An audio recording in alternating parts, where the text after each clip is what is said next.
Crayoli y bienvenidos a Socialitis Philosophitis, tu enfermedad-podcast favorito que te servirá para contagiar lo que quieres que todos sepan de las ciencias sociales.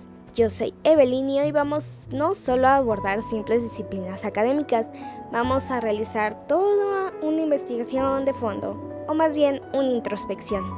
Para esto vamos a seguir la lectura de Immanuel Wallerstein, donde el texto en cuestión es la historia de las ciencias sociales, y lo escribió él mismo. ¿Pero quién es él?, se preguntarán. Pues miren, Wallerstein fue un sociólogo e historiador económico que trascendió espectacularmente. Estudió en la Universidad de Columbia, donde sacó una maestría y luego un doctorado en sociología, pero no se quedó ahí. También estudió en Oxford, en la Sorbona y aunque no lo crean, estuvo aquí en la UNAM y precisamente el texto que nos ocupa hoy lo presentó en 1997 justo aquí, en un seminario que se llamaba La herencia y el futuro de la sociología en el siglo XXI. En ese entonces tenía como 67 años, era director del Fernand Braudel Center en Nueva York y además era presidente de la Asociación Internacional de Sociología. Sin duda alguna, más de uno desearía un poco de lo que él tiene, al menos en conocimiento, y hoy lo vamos a lograr. Internalizaremos su lectura a través de dos posturas contrapuestas que encarnarán la disputa presentes entre científicos y filósofos. Con esto quiero aclarar que las representaciones que veremos a continuación del científico y la filósofa son algo caricaturescas, por lo que les voy a pedir que no se lo tomen muy en serio, al menos en cuanto al sentido del humor, ya que voy a utilizar este recurso para suavizar un poco las cosas y hacerlas más digeribles para el consumidor. Pero todos estamos aquí con un mismo fin, que es aprender, y quiero que lo hagamos de la mejor manera, de una manera divertida, didáctica y dejar un poquito de mí en este podcast. Así que adelante con las presentaciones. Encantado de estar aquí. Me encantará abordar cómo la ciencia es la búsqueda de la verdad empírica. Lo demás es, bueno, digámosle literatura. Esa es precisamente la razón por la que su arrogancia es el síntoma de vuestra ceguera. Es bastante humillante la manera en que olvidas de dónde es que tú vienes, sobreusando tu propia percepción de lo verdadero, con tantos datos que nadie entiende nada tu sentido. Bueno, y como vemos, esta es la tensión exacta que Wallerstein describe como el divorcio de la razón. Pero vamos a dar bien el contexto para entender el porqué de este odio mutuo y vamos a retroceder un poquito al momento en el que todo se fracturó, que fue cuando la iglesia perdió el monopolio del cielo. Bueno, sabemos que hasta el siglo XV el conocimiento era una unidad monolítica que sí se regía por el clérigo, que explicaba los valores centrales de la civilización, y por ello la modernidad fue ante todo una tentativa de secularizar esta búsqueda de la verdad. Así es. Rescatando la información que nos brindas, en el mundo medieval, el intelectual, el clérigo, como mencionas, no distinguía entre hechos y valores. Y si bien entiendo que puede verse mal que la verdad se declarara por autoridad, el mundo tenía una cohesión. La ruptura comenzó cuando nosotros, los filósofos, reclamamos que la razón podía acceder a la verdad sin intermediarios divinos. Aspirábamos a recuperar la unidad del saber en conjunto de la sabiduría humana. La humanidad es brillante. ¿Por qué desperdiciar un tesoro como la mente? ¿Por qué depender de alguien más? Que vea tú saber quién inventó. Vaya forma de idealización. Eso no era una unidad. Era simplemente un dogma, aunque intentes negarlo. El Renacimiento nos permitió descubrir leyes naturales que no fueron inventadas por filósofos huevones, sino observadas realmente. Aquí la importancia de la racionalidad, mi querida filósofa. La verdad es algo que se prueba, no algo que se siente o se hereda de su querido Aristóteles, por claro que su supuesta verdad era solo para los que ustedes consideraban inteligentes. ¡Qué monopolista!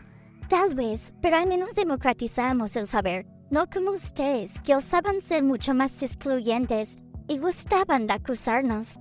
Tal como lo debaten todo este asunto de la racionalidad, creó lo que Snow llamaría más tarde las dos culturas. Al separar la búsqueda de la verdad, la ciencia, de la búsqueda de los valores y de lo empírico, la filosofía y las humanidades, institucionalizamos lo que se llamaría el esquizofrénico sistema de decisiones. Hoy esa fractura nos impide ver cómo cada descubrimiento científico es un acto social. Y con lo que mencionas, cabe aclarar que el problema no es la diferencia de métodos. Sería inmaduro reclamar un sello. El problema es que vosotros exigieron la exclusividad de la búsqueda de la verdad.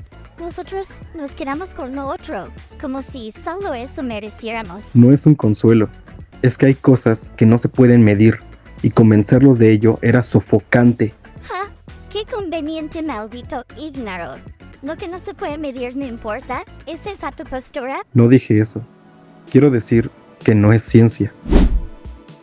Tomando en cuenta lo que menciona nuestra querida filósofa, entonces vamos a contextualizar un poco. En la Revolución Francesa, doctor, usted dice que la ciencia busca leyes universales, pero Wallerstein afirma que las ciencias sociales nacieron de un miedo muy concreto al caos de ese tipo de revolución.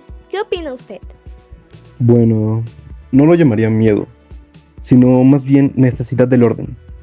La Revolución Francesa impulsó la idea de que el cambio social es normal y que la soberanía está en el pueblo, y precisamente para que la sociedad no colapsara, necesitábamos vigilar y controlar un poco estos procesos de cambio, mediante el estudio de reglas descubribles, pues claro que no podíamos dejar el futuro en manos de opiniones filosóficas. No son útiles, necesitábamos datos. Vigilancia, por fin lo admite. ¿Escucharon eso? Inventaron todos sus estudios como la sociología, la economía y la ciencia política, no para entender al ser humano. Hasta creen. Ellos querían segmentar todos según la ideología liberal con sus instrumentos como el mercado, el Estado y la sociedad civil. Ustedes tratan a los individuos como si fueran leyes físicas, pero nada que ver. Sois unos descarados. Al menos nosotros estudiamos el presente con métodos empíricos, para que exista la neutralidad. ¿No te suena ese término, verdad? Ustedes los humanistas se refugiaron en la historia, limitándose exclusivamente al pasado porque temían que, si el historiador opinaba sobre el presente, sus sesgos políticos contaminarían la objetividad. ¡Qué bonita coartada! Ni. Nos limitamos al pasado porque entendemos que la verdad no es algo fijo en un laboratorio, sino un proceso. Pero si quieres hablemos de su otra gran invención, la división entre nosotros y los otros. Para los pueblos que ustedes consideraban civilizados, crearon sus 3 disciplinas estrellas, claro, de él es lo mejor, pero para el resto del mundo inventaron la etnología para los bárbaros y los estudios orientales para las civilizaciones que decidieron catalogar como estancadas. Qué conveniente, ¿no? Y yo soy la excluyente. Conveniente tus ideales. Repite eso una vez más.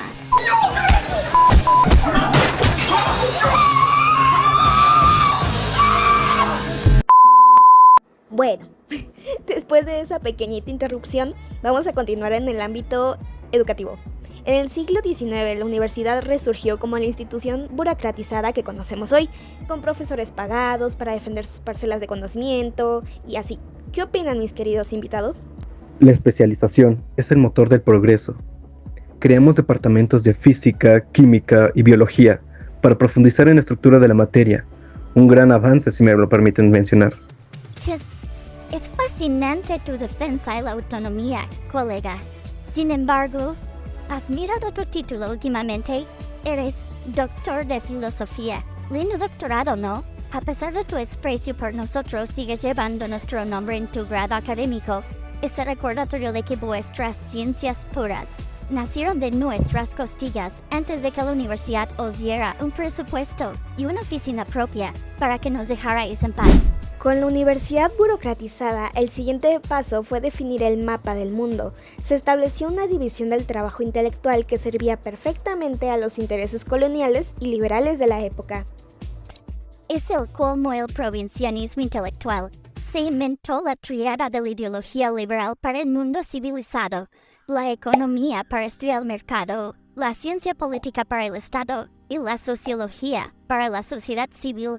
Y, para asegurar su supuesta neutralidad del investigador, decidieron que el 95% de la investigación debía concentrarse solo en 5 países: Francia, Gran Bretaña, los alemanes, las Italias y, cómo no, Estados Unidos.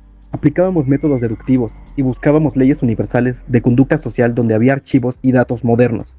El resto del mundo no encajaba en esos modelos, y ya.